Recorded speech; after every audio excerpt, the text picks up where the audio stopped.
Abra sua Bíblia em Gênesis, ou acesse sua Bíblia aí no seu smartphone, no seu tablet, como você desejar, ou apenas simplesmente abra ela em Gênesis capítulo 2. Gênesis, livro dos começos, primeiro livro da Bíblia. Gênesis capítulo 2, eu leio o versículo 1 ao 3. Assim foram concluídos os céus e a terra e tudo o que neles há.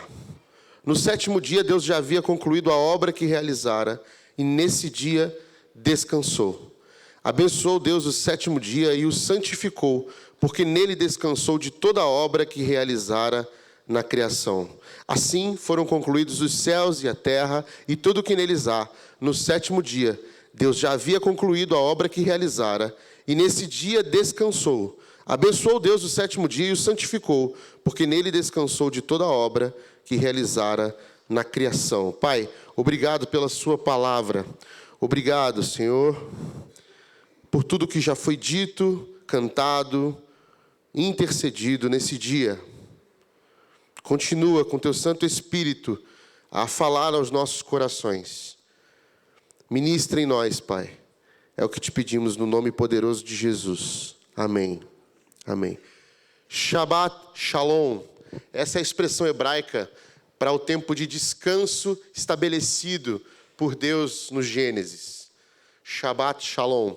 É o descanso em paz, é o descanso em Deus. Quando Deus termina a sua obra, quando Deus faz todo o universo, todas as galáxias, todos os planetas, as estrelas, os buracos negros, os buracos brancos, as constelações, os mais profundos oceanos, os animais, as plantas, ele descansa. E ele estabelece essa paz, esse descanso de paz no sétimo dia.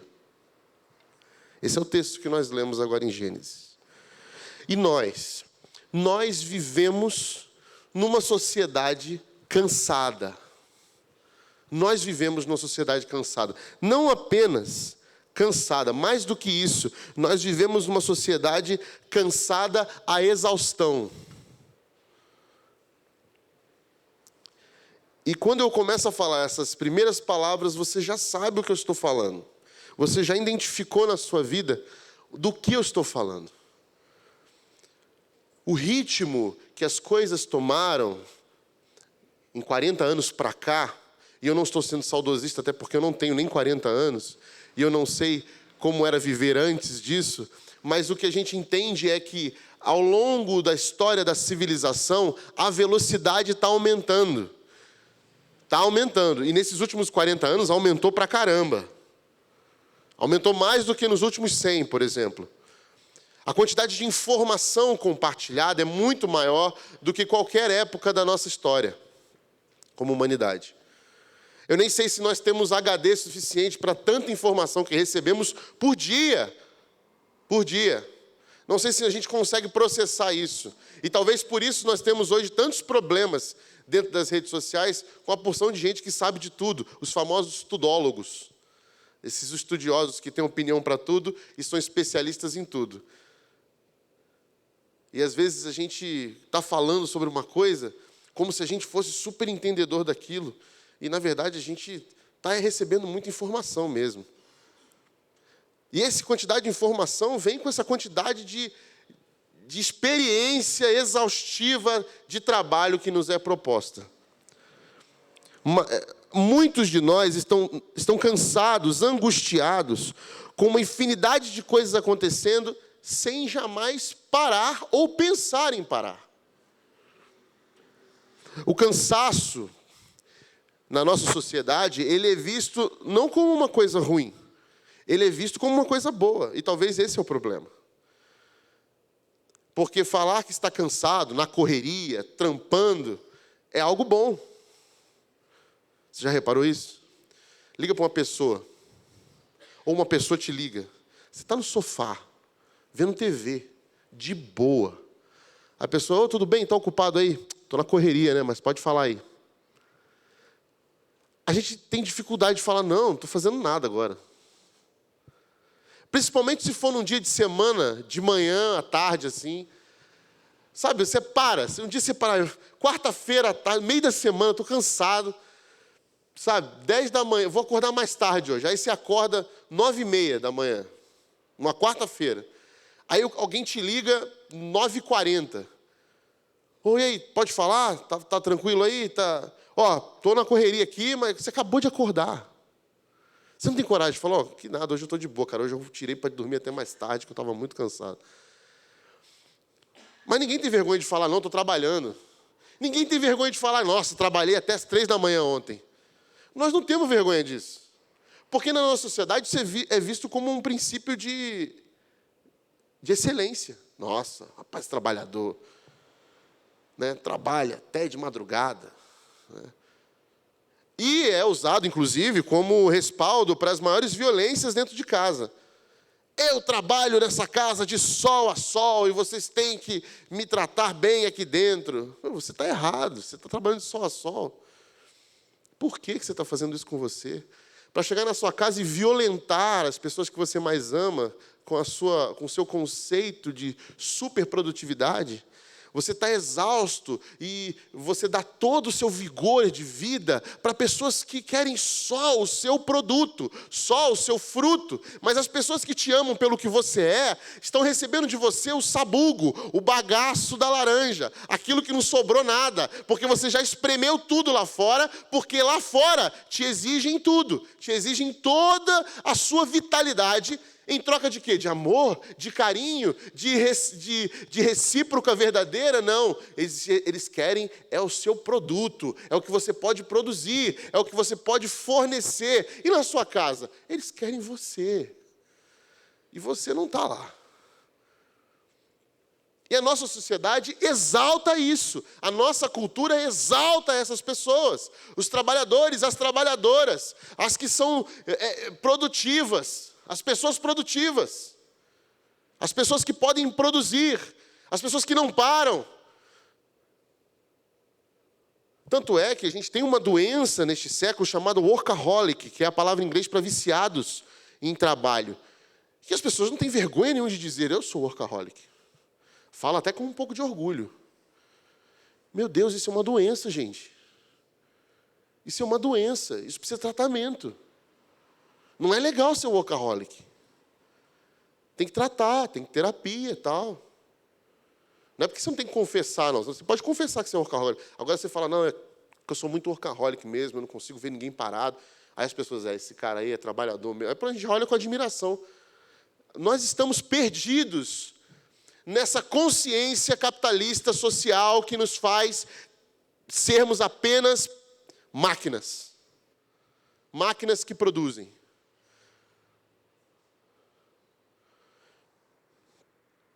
A civilização, ela é a conquista do espaço pelo homem. Esse é o conceito filosófico inicial. O homem conquista o espaço, desde sempre. É o território, é a produção, é o latifúndio. Essa ideia de riqueza, ideia de posse, faz com que a gente transforme a nossa mentalidade numa mentalidade exploradora, numa mentalidade opressiva, que drena as nossas energias vitais para produzir. É isso, por exemplo, que a gente vê, eu gosto muito de ficção, né? E o filme Matrix, por exemplo, ele usa isso. Ele põe um monte de... As máquinas têm uma lavoura de humanos, e os humanos eles ficam lá adormecidos e as máquinas sugando sua energia vital para que elas tenham energia. Um negócio muito louco, né? Muito doido. Se você gosta, vale a pena. Se você não gosta, nem se arrisca. Mas é tipo isso. A metáfora é boa. É as máquinas sugando da gente toda a nossa energia vital para produzir energia. A nossa sociedade é isso hoje. No mundo todo. Nós vivemos em torno disso. E há quem exalte. Há quem exalte esse tipo de ideologia do capital. Não que exista uma outra ideologia melhor, não, mas é porque não tem um detrimento de bom e ruim aqui. Se você não é do reino, meu irmão, minha irmã, se você não entender o reino de Deus, você vai cair numa ideologia que vai te jogar e vai te sugar. Seja ela comunista, socialista, capitalista, elas não servem para nós. Nenhuma delas. Mas a que vivemos hoje, estamos inseridos, é a capitalista. E ela está bem firme e forte aqui, viu? Fazendo de nós máquinas produtivas. Ela já está aqui, ela não vai vir. Ela não está à sombra, ela está aqui dentro de nós. Ela está aqui dentro da nossa comunidade de fé. Ela está na nossa liturgia, no nosso jeito eclesiástico de organizar as coisas. Ela já está aqui dentro, está impregnada, porque nós nos damos bem com ela. A gente gosta disso. Eu falo para a Priscila que o algoritmo do meu celular é um Deus mamon olhando para mim o tempo todo, me oferecendo as coisas mais bonitas, assim, toda hora. A Priscila é a que menos gasta lá em casa. Eu sou o comprador. Eu sou o que vou no shopping para fazer compras. Adoro. E ela é que me segura, sabe? Senão o mamão domina meu coração. E o capitalismo é esse Deus que ouve eu falar. Hoje eu estou falando um monte aqui, ele vai me jogar um monte de coisa na minha cara aqui. Vou chegar em casa, vai estar aquele tênis, aquele carro, aquela viagem, aquela roupa, e eu falo... E está lá. Sorrateiramente, mostrando, oferecendo para você. Você pode ter, você merece, você trabalha tanto. Olha só, você veio trabalhar num domingo das suas férias. Você podia estar descansando, você merece algo melhor. Que tal comprar um tênis? Eu não tenho dinheiro, parcele em 24 vezes. Faça um carnê pela sua vida toda e me dê o seu dinheiro e a sua vitalidade. É o triunfo frequentemente alcançado pelo sacrifício de um ingrediente essencial da nossa existência. O quê? O tempo. O tempo. O tempo é esse coração da existência. No nosso mundo a gente tem o reino do tempo e tem o reino do espaço. O reino do espaço é tudo isso que eu falei aqui agora. É a conquista, é o mérito, é a propriedade, é o possuir, é o ter. Certo? Enquanto o reino do tempo, a meta não é ter. Aliás, nem tem meta, porque não tem ter, mas é ser. No reino do tempo você é. É temporal, não possuir, mas dar. Não controlar, mas partilhar. A meta mais elevada na vida espiritual não é acumular riquezas ou informação, mas colecionar momentos sagrados. Esse é o reino do tempo. E qual é o problema? O problema é que o descanso, para nós, é sinônimo de improdutividade e até mesmo motivo de culpa. Quem já se sentiu culpado por descansar demais? Presente, culpado. Será que eu não estou relaxando muito? Será que eu não estou muito descansado? Tem um filósofo do nosso tempo, Byung-Chul Han, ele escreveu um livro muito famoso, Sociedade do Cansaço. E ele diz assim, visto a partir da perspectiva patológica, o começo do século XXI não é definido como bacteriológico nem viral. Olha que interessante. Mas neuronal. Doenças neuronais como a depressão, transtorno de déficit de atenção, síndrome de hiperatividade, transtorno de personalidade limítrofe ou a síndrome de burnout determinam a paisagem patológica do começo do século XXI. Nós somos um bando de povo doente psicologicamente por conta do excesso de produtividade que nos é cobrado num sistema exaustivo, à beira da loucura. E todos nós cremos que com a mentalidade adequada, né, o mindset perfeito, as atitudes corretas, nós seremos ricos, felizes e sem problemas. Alguma hora, em algum canto da nossa alma, em algum canto da nossa psique, a gente acredita nisso, nessa mentira. Conceitos como profissionais de alta performance, liderança de alta performance, creiam nisso, gente. Escuta o que eu estou falando. Vi esses dias um curso evangélico da denominação batista chamado Liderança de Alta Performance. O que quer dizer isso? Alta performance. Nós estamos aqui para ficar performando para quem? Qual a importância de um líder de alta performance? Ora, na nossa sociedade é super importante. É claro, já está aqui dentro. Quem não quer um líder de alta performance, que use as melhores roupas, o melhor jeito de falar, a melhor impostação de voz, o melhor slide, a melhor vídeo? Enquanto Jesus subia no monte e falava. E Pedro, que era analfabeto, falava meia dúzia de palavras erradas e as pessoas se convertiam. Eu não estou diminuindo, gente, a excelência. Claro que não, a gente tem que buscar a excelência, tem que melhorar. Mas fazer disso o seu foco, o centro orbital de todas as coisas, a gente começa a se tornar igual ao sistema que a gente vive, a cultura do nosso tempo. Começa a fazer de cabeças degraus. Começa a se achar melhor que o outro. Olha, esse pregador sim, olha só como ele fala, olha a roupa dele, olha o telão que tem atrás dele. Todas essas coisas são superficiais, mas elas não são mais. Elas estão se tornando essenciais. Esse é o problema. Elas não são essenciais, elas são ferramentas para a qual a gente chega lá, melhora, e isso é muito bom. Quem dera se Jesus tivesse um microfone. Eu creio que as multidões de 5.000 pessoas que ouviam ele iam ouvir melhor. Né? Quem sabe não só 2 ou 3 iam entender o que ele estava falando. Quem sabe um lugar confortável para sentar seria melhor, é legal, mas isso se torna essencial e fere a nossa existência. Produtividade a todo custo. Porque é uma mera questão de mindset, de crenças limitantes. O que está te travando? Eu vou destravar a sua vida espiritual, eu vou destravar a sua vida financeira. 10 passos para você produzir mais espiritualmente, para você ser um diácono, um líder de alta performance. O que é um voluntário que acolhe pessoas de alta performance? É um voluntário que dá 3 piruetas e diz, seja bem-vindo, é isso? Ou é uma pessoa que abraça sinceramente o outro e diz, cara, bem-vindo à nossa casa. A gente quer te conhecer, a gente quer conversar com você. O que te traz aqui? Eu me importo com você, meu nome é Rodrigo.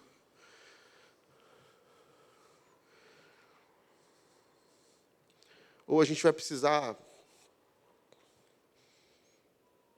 tirar a essência, substituir pela forma.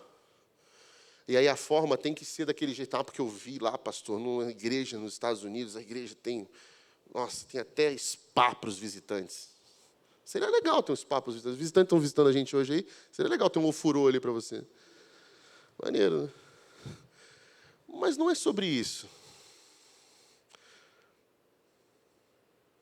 Não é sobre isso.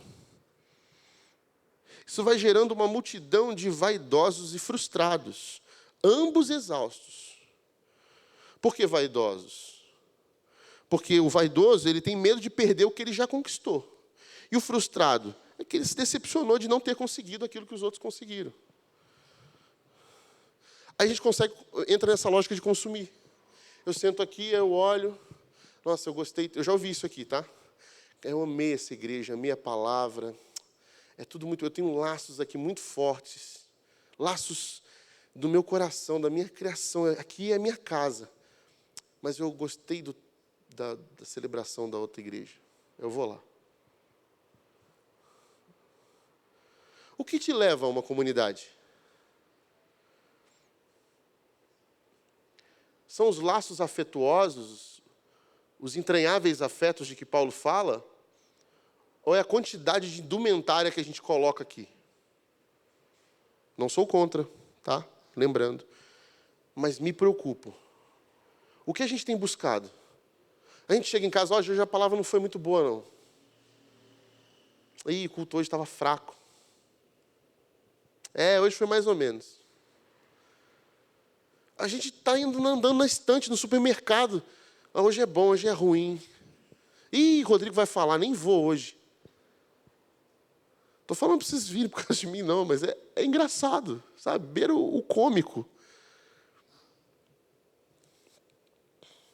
Porque não faz sentido. A igreja não é sobre esse momento aqui, tá?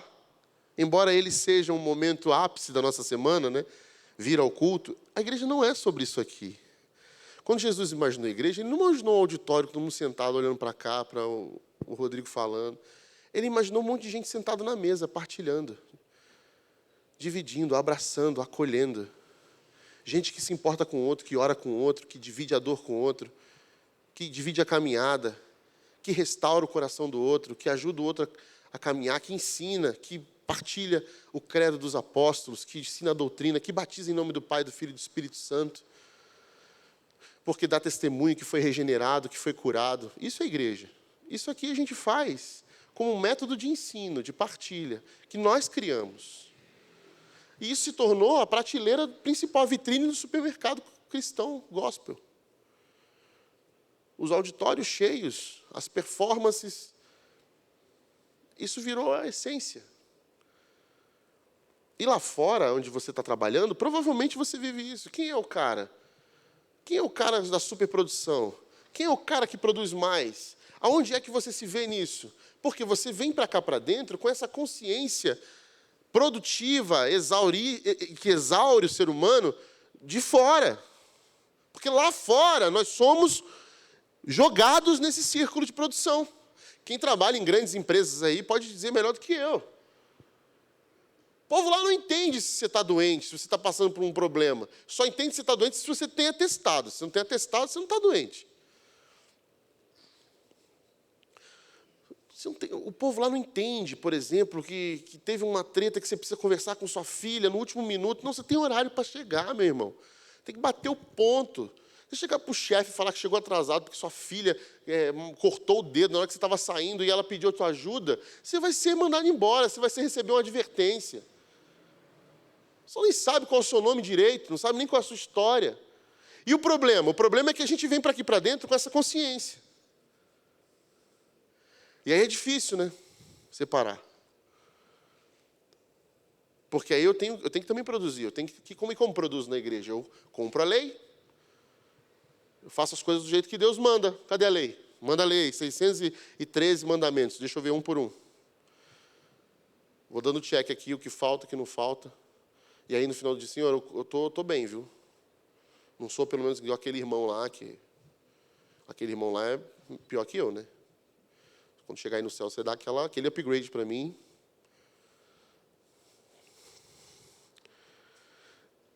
A gente tem aí, por exemplo, no nosso tempo, 4 tendências que a gente vive que diz respeito ao trabalho. A primeira, estabilidade de emprego.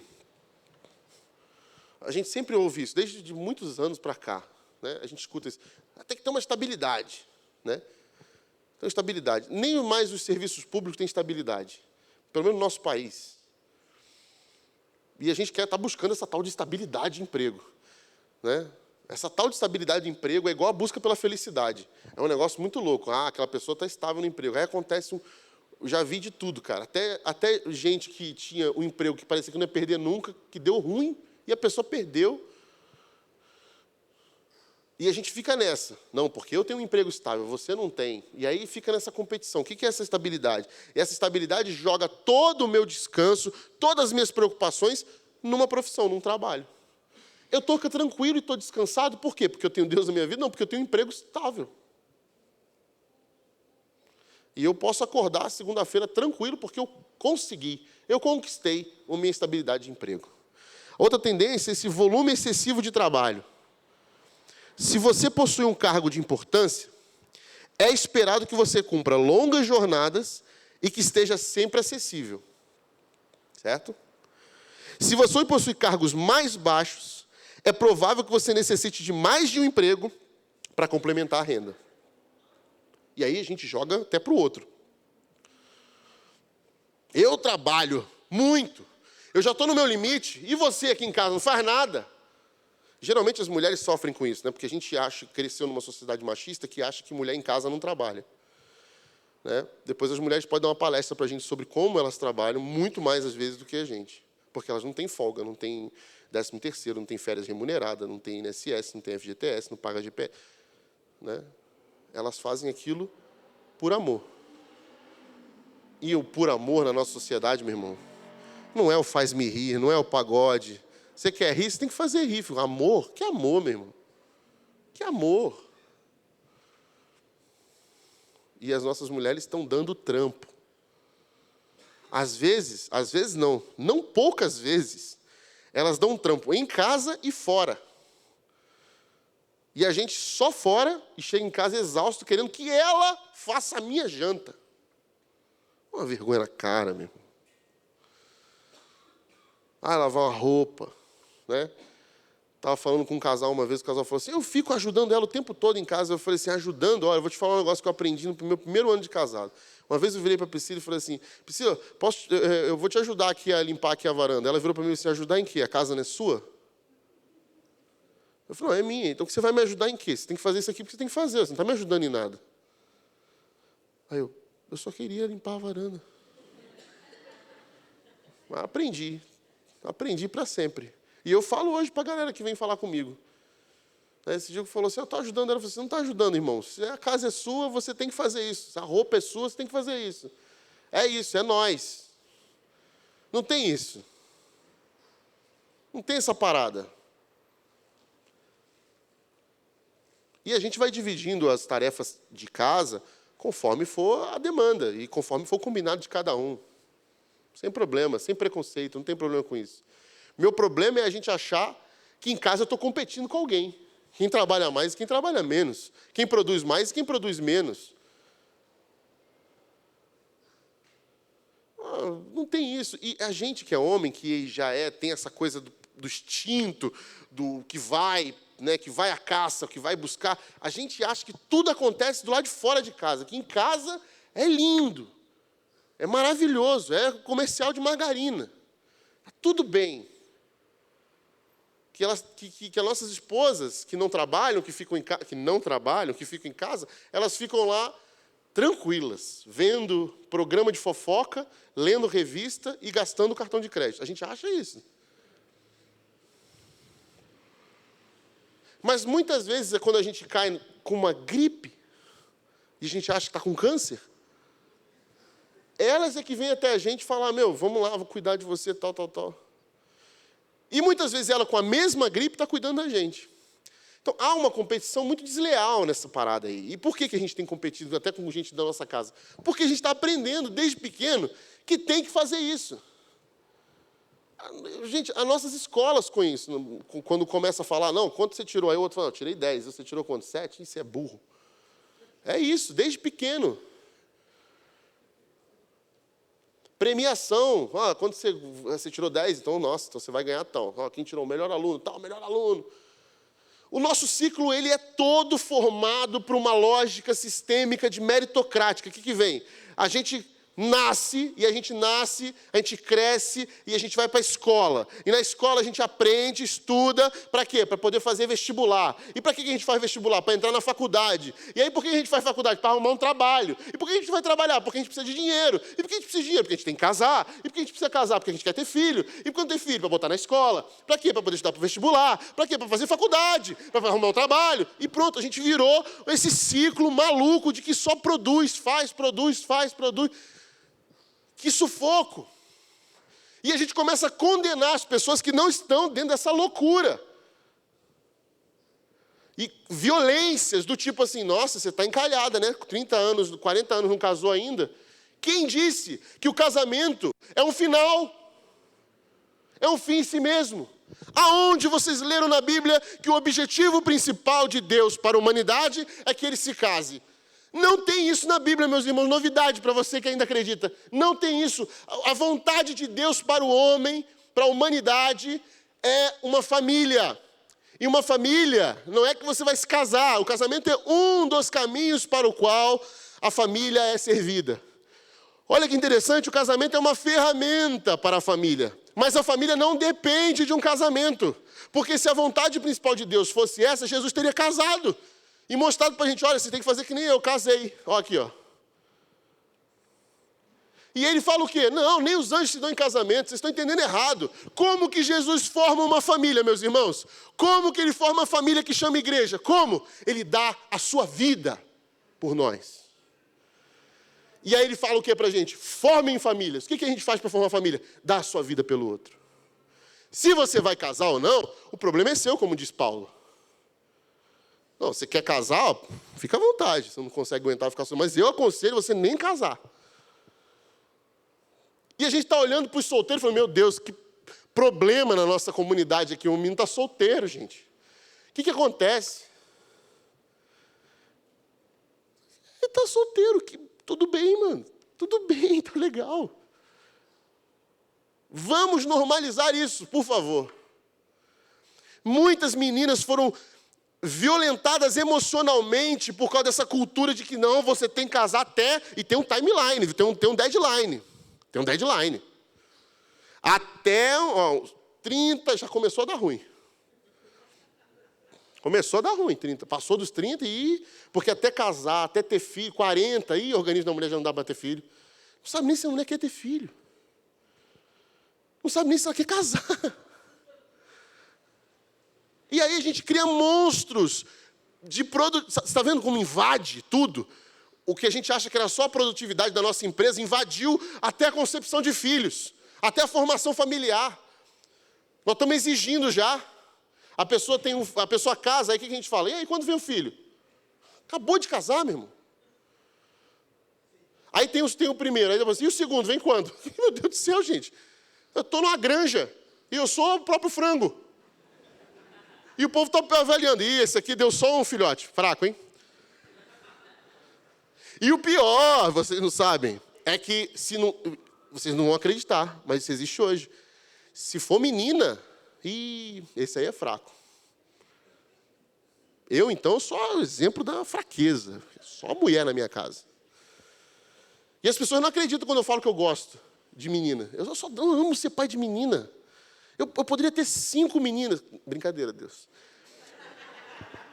Mas eu não tenho problema com isso. Mas tem gente que fala assim, será? Ele não consegue fazer homem, não consegue fazer homem. O que é isso, gente? Percebe? E isso está entranhado aqui, em todas as esferas. Nós não somos inocentes. Nós não somos inocentes. E a gente faz isso com nossos filhos. A gente começa a impor para eles esse grau de produtividade. Não, 17 anos já tem que ter uma faculdade. Onde você quer ir faculdade? Tem que fazer vestibular. Imagina se o meu filho vira para mim e fala assim, não quero fazer vestibular.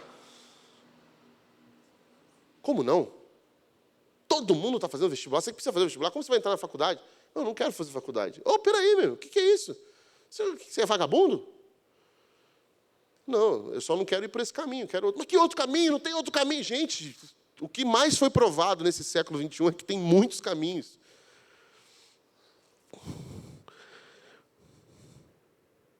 Tecnologia, você pode trabalhar em qualquer hora, em qualquer lugar. A gente veio depois da pandemia, que acelerou esse processo de...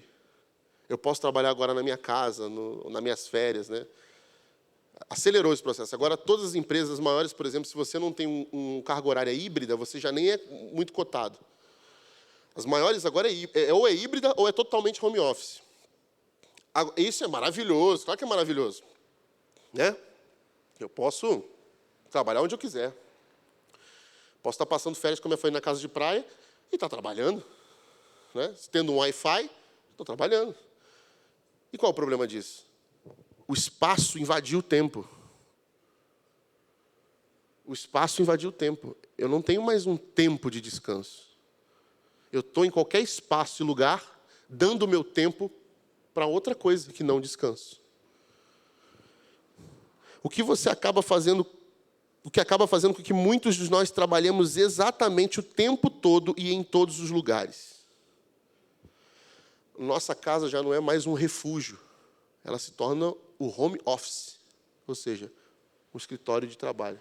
Home office é o lar de trabalho, é um escritório, é onde você trabalha. E isso vai se confundindo na nossa cabeça, de tal modo que agora os meus filhos não podem fazer barulho na minha casa, eles não podem brincar, eles não podem ficar me chamando no meu trabalho. E eu até brigo com eles por causa disso. Porque eu estou trabalhando. Mas que horas você não está trabalhando, papai? Quando é que a gente pode brincar, papai? Quando é que esse espaço aqui vai deixar de ser espaço e vai virar um tempo com você? E aí há uma confusão de identidade e sentido atrelado ao trabalho. Porque as sociedades tradicionais buscavam satisfação e significado na família, nos encontros familiares. Novamente, não estou falando de laços sanguíneos. Estou falando de laços de amor. Qualidade de amor. Os encontros familiares, as celebrações familiares em torno da mesa, eles eram o mais significativo nas tradições mais antigas. ter uma casa cheia, reunida em torno da mesa, e isso era sentido, isso fazia sentido, isso tinha significado. E o que era prosperidade nas gerações passadas? Um teto, uma roupa, muitos filhos, honra e saúde. Legado era ter ao redor da mesa um cônjuge, filhos e netos. Sociologicamente falando, agora, não dizendo que lá está certo e hoje está errado, mas somos a primeira geração na história que busca sentido através do trabalho e da carreira. Não se trata mais de quem eu sou, tá bom? Mas quem os outros dizem que eu sou a partir do que eu faço. Eu não sou mais o Rodrigo. Faça um exercício. Como você se apresentaria se você tirasse todos os seus títulos, tarefas e coisas atreladas ao que você faz, ou quem você é, ou as coisas que têm a ver com você? Como você se apresentaria? Por exemplo, como você me apresentaria? Esse aqui é o pastor Rodrigo. Pronto, já tem um título aí, já tem uma função, já é alguma coisa. Mas como que você... Esse aqui é o Rodrigo. Marido da Priscila, pronto, já indicou outra coisa, outra ligação. Quem é o Rodrigo? Quem sou eu? Sem o que eu faço. Sem as coisas atribuídas a mim. Qual é a minha identidade? Eu serei logo que... Ou seja, serei alguém quando ingressar naquela faculdade, for aprovado naquele concurso, ser contratado por uma empresa. Quando isso acontecer, serei alguém e terei provado meu valor. Caso contrário, eu me sentirei um eterno fracassado. Não é à toa que a gente vive numa sociedade do doping. Por quê? Porque com muitos de nós comem mal, dormem mal, não param nunca, somente dopado para a gente aguentar um ritmo insustentável de vida. Não devemos esquecer que não é a coisa que emprega significado ao momento, mas o momento emprega significado à coisa. Esse é, por exemplo, o valor de uma fotografia. Quando você tira uma foto, não é a foto em si que tem valor, mas aquele momento da foto é que tem valor. É o momento, é o espaço no tempo. Aquele espaço no tempo que tem significado, e você captura, e por isso a fotografia tem valor.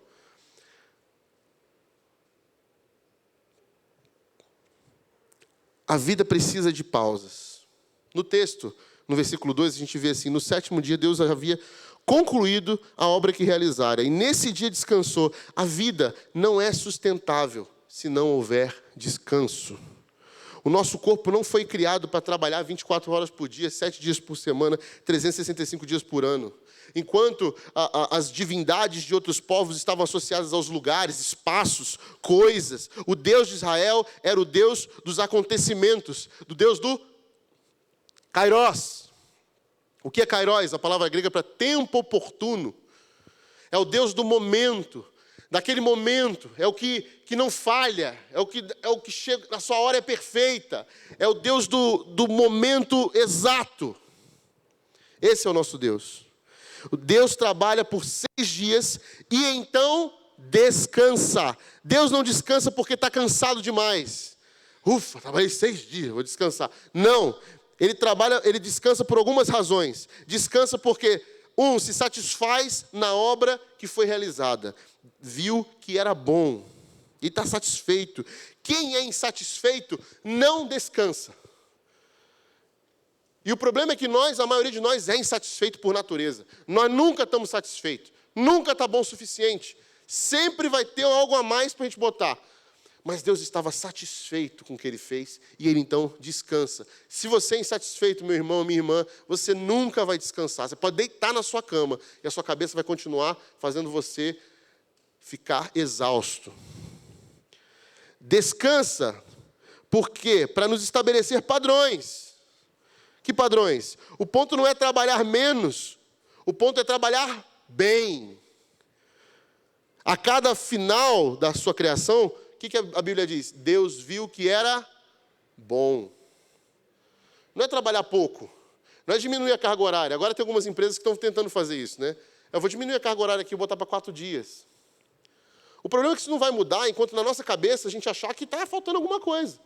Você pode trabalhar 4 dias, mas depois você vai trabalhar de outro jeito. Vai trabalhar feriado, final de semana, vai trabalhar Por quê? Porque é importante, porque eu tenho que botar o pão na mesa, eu tenho que ganhar alguma coisa. Eu tenho que, senão essa casa aqui não tem como se rodar sem o meu trabalho. Mas aí a gente propõe reduzir o trabalho, a gente fica preocupado. Não, o problema não é trabalhar menos, o problema é que você não está trabalhando bem. Deus trabalhou e viu que era bom. E quando ele viu que era bom, ele estava satisfeito. Às vezes a gente não para no 7º dia porque nós fomos negligentes com o trabalho nos outros 6. Porque a gente está muito cansado, a gente começa a negligenciar, procrastinar, não trabalha muito bem, faz meia boca, daqui a pouco chega na hora, como todo bom brasileiro, faltando pouco tempo para acabar, a gente quer dar o gás. E aí vira a noite, trabalha, pronto, um pouco de vitalidade que você tinha vai embora. A mãe dizia, faz direito ou vai ter que fazer de novo. Não é isso? Pois é. Entrou na nossa mente, né, alugou um apartamento e ficou. Descansa. Descansa para que a gente aprenda. Deus descansa para que a gente aprenda a descansar. Deus está dando um exemplo. Servimos a um Deus que descansa e que nos ordena. Veja bem, Ele não está pedindo, gente, se puder, tá? Não sei, a sua agenda é muito lotada, né? Dá uma descansada. Não, Deus está falando, descansem. Descansem.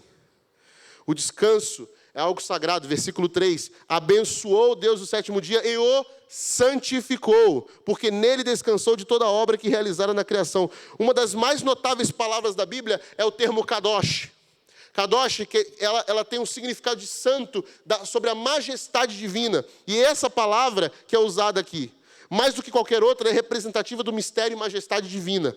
Pois bem, qual teria sido o primeiro objeto santo na história do mundo? Teria sido uma montanha? Teria sido um altar? Teria sido um templo? Não, foi o templo. Deus santificou o tempo. Ele abençoou o tempo.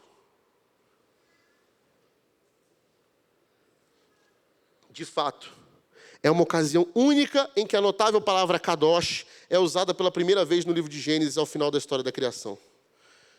É santo. O descanso é sagrado. É santo. Muitos de nós estão cansados porque estamos cometendo pecado. O pecado de nunca descansar. O pecado da autossuficiência. Sou eu que faço, sou eu que produzo. Se eu parar, quem é que vai produzir? O pecado da ganância. Eu quero mais, eu não posso parar de produzir.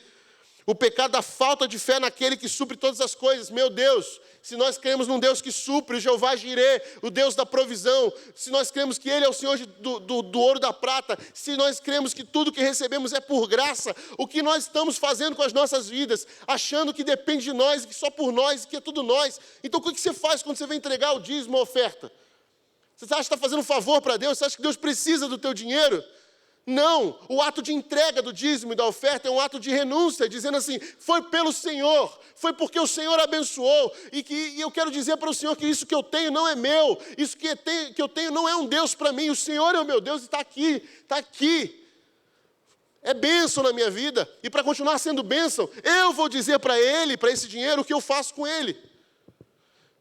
Senhor, é privilégio, não foi por causa do suor do meu trabalho. Não, eu fui, corri atrás, eu trampei, eu dei com excelência, eu fiz como deve ser. Mas foi porque o Senhor me abençoou que rolou, porque eu podia ter feito tudo isso e não dado em nada.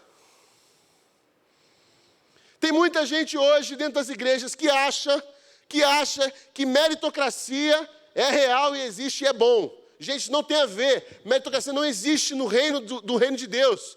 Tudo é graça, tudo é graça. Nós, discípulos de Jesus, recebemos de graça. Ele é o dono de tudo, é Ele que abençoa. Nós podemos ter conseguido conquistar 30 hectares, espaço de terra. Se Deus não mandar a chuva, não produzirá. Se Deus matar o gado não vai viver. E o que você vai fazer? Amaldiçoar seu Deus e morre? Ou você vai dizer ainda que a figueira não floresça, que a vide não deu seu fruto e que o gado não exista no pasto? Eu me alegrarei no Deus da minha salvação. O que estamos fazendo com a nossa consciência de fé?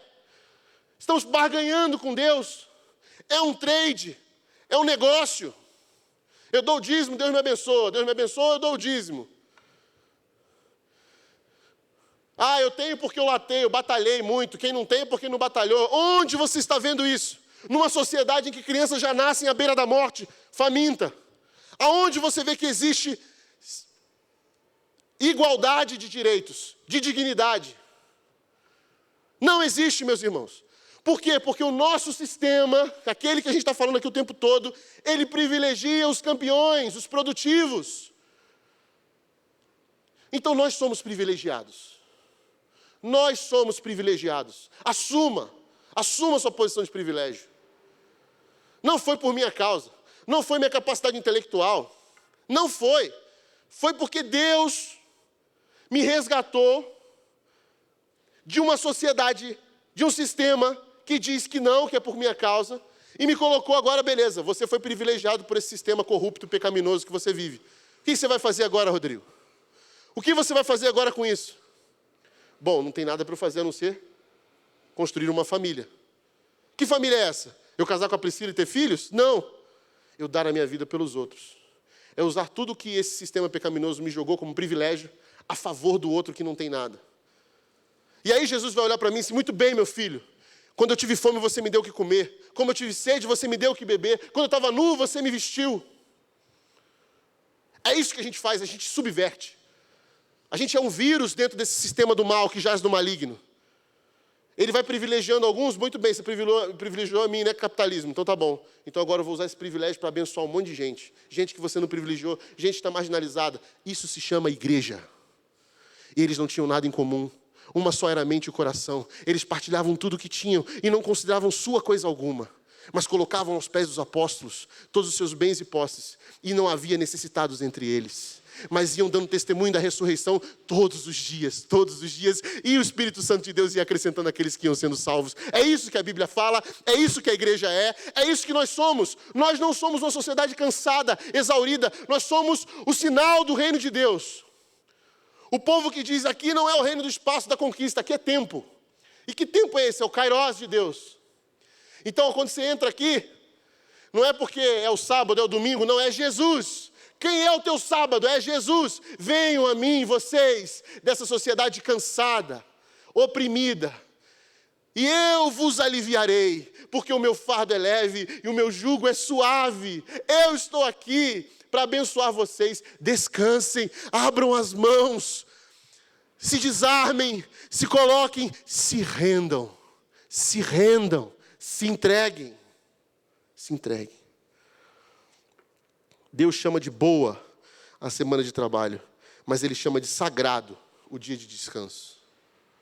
Deus chama de boa a semana de trabalho, mas Ele chama de sagrado o dia de descanso. É a primeira vez que o conceito de santidade aparece nas Escrituras. Santo significa separado. Deus está dando uma dica.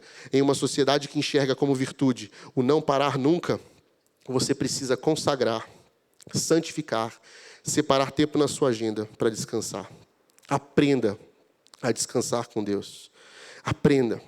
Hebreus 4:9 fala, assim ainda resta um descanso sabático para o povo de Deus, pois todo aquele que entra no descanso de Deus também descansa nas suas obras, como Deus descansou das suas. Quando a história começou, havia somente uma santidade no mundo, a santidade no tempo. O significado do Shabá é antes o celebrar o tempo e não o espaço. 6 dias da semana vivemos sob a tirania das coisas do espaço. No Shabá, no dia 7º, nós tentamos nos tornar harmônicos com a santidade do tempo.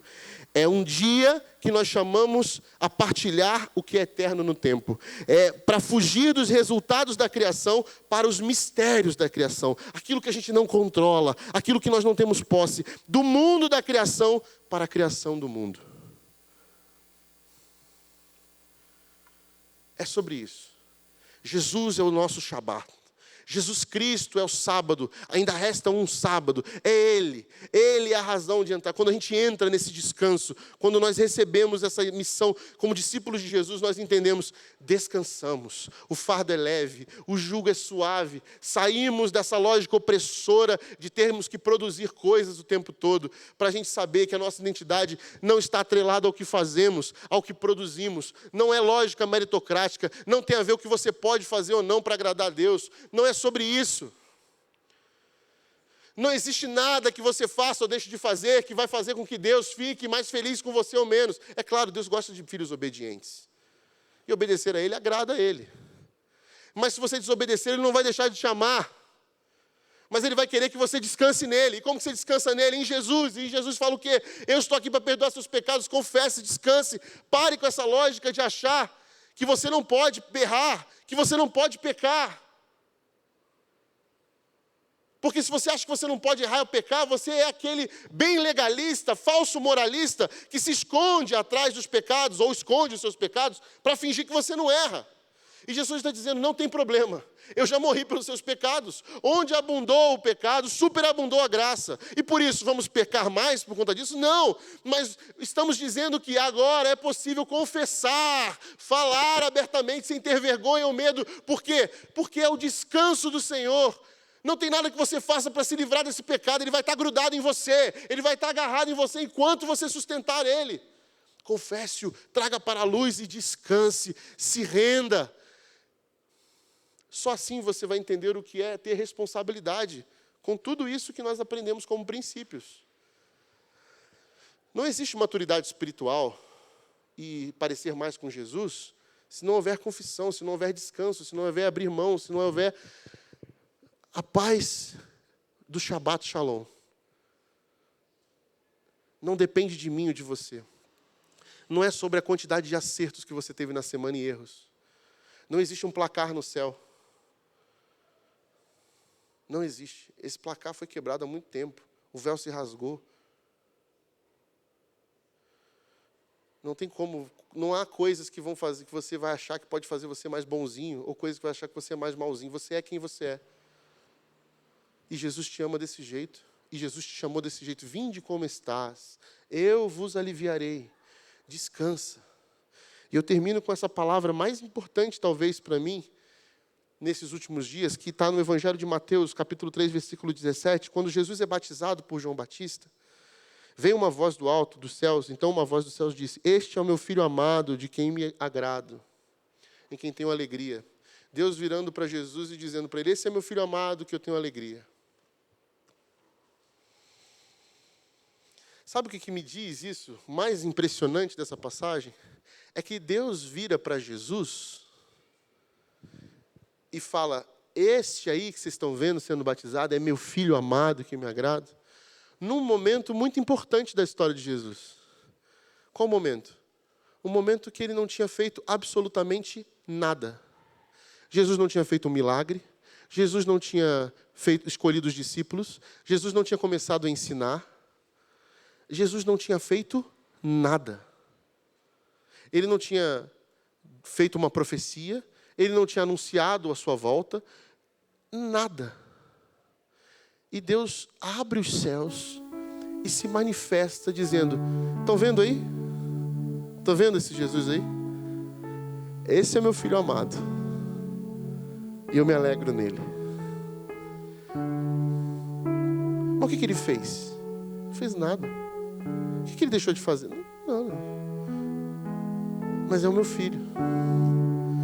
E aí Jesus vai e faz nós, órfãos, encontrarmos um pai. Esse pai que é pródigo em olhar para filhos e amar eles, não pelo que eles fazem, mas pelo que eles são. Quando Jesus morre na cruz e nos faz filhos por adoção, Deus olha para a gente, para cada um de nós, e fala, esses aí, ó, são meus filhos amados, que eu me agrado. Mas Deus, eu quero fazer alguma coisa para te agradar. Eu já estou alegre. Mas Deus, eu fiz isso, você deve estar triste comigo. Eu te amo, eu te perdoo. Mas Deus, se eu fizer isso, se eu cumprir, se eu for todos os eventos da igreja, não precisa. Eu te amo. Mas Deus, se eu tiver mais compromisso, se eu ocupar 30 cargos, se eu produzir isso, se eu fizer isso na igreja, se eu for num projeto missionário, se eu for nisso, não precisa. Você quer fazer? Cuidado. Cuidado para que seu coração não se perca nessa lógica exaustiva de produção. Não é sobre isso. Eu te amo. Você é meu filho amado. Salvo em Jesus Cristo. Não há nada que você possa fazer ou deixar de fazer que vai fazer eu te amar mais ou te amar menos. Não é sobre o que eu e você podemos produzir. Não é sobre o que eu e você podemos fazer. É sobre o que Ele fez por nós, que faz de nós uma família uma família que é porque Ele nos fez assim. Deixa Deus te dizer quem você é. Não é o que você faz, não é a lógica do mundo onde você vive. É sobre quem Ele é, na minha e na sua vida. E assim a gente vive, com misericórdia e graça. Não na dependência dos recursos que Ele nos abençoa, mas na dependência do provedor de todas as coisas, que cuida de nós. Essa é a nossa esperança. Essa é a nossa mensagem. Para um mundo mau, para uma sociedade que privilegia poucos e que oprime a muitos, nós somos a esperança da glória, porque Cristo está em nós, nos fazendo filhos amados de Deus, salvos em Jesus Cristo, certos de que essa esperança nos levará para os braços desse que nos adotou, e a gente vai poder ouvir da boca dele: ei, você é meu filho amado, você me traz alegria. Por quê? Porque você aprendeu a descansar. Amém.